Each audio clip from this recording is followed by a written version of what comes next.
नमस्कार, सुप्रभात. भूमिपुत्र न्यूजमध्ये आपल्या सर्वांचं सहर्ष स्वागत.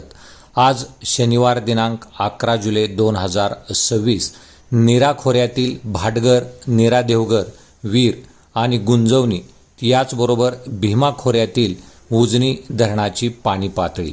नीरा खोऱ्यात भाटघर, नीरा देवघर, वीर आणि गुंजवणी या धरणांच्या पाणलोट क्षेत्रामध्ये पावसाने उघडीप दिली असून भाटघर धरण हे 11 जुलै 2026 रोजी सकाळी 6 वाजेपर्यंत 50.31% इतके भरले आहे.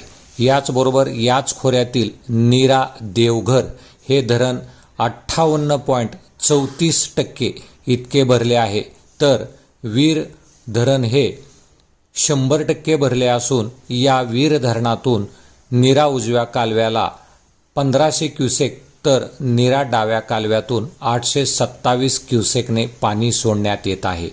गुंजवणी धरण हे 60.25% इतके भरले आहे.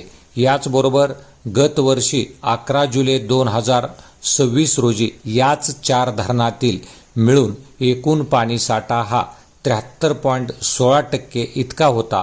तर आज 11 जुलै 2026 रोजी याच 4 धरणातील पाणीसाठा हा 62.37% इतका आहे. तर भीमा खोऱ्यातील उजनी धरण हे 47.61% इतके भरले असून भीमा खोऱ्यातही पावसाने उघडीप दिली आहे.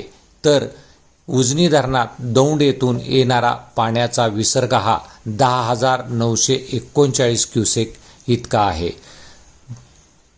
नीरा खोऱ्यातील आणि भीमा खोऱ्यातील पाण्याच्या नवनवीन अपडेट मिळवण्यासाठी आपण भूमिपुत्र न्यूज चॅनलला लाईक आणि सबस्क्राईब करा. धन्यवाद. महाराष्ट्रासह सोलापूर जिल्हा आणि माळशिरस तालुक्यातील महत्त्वाच्या आणि ताज्या बातम्या पाहण्यासाठी भूमिपुत्र न्यूज चॅनलला यूट्यूबवर सबस्क्राईब करा आणि बेल आयकॉन प्रेस करा.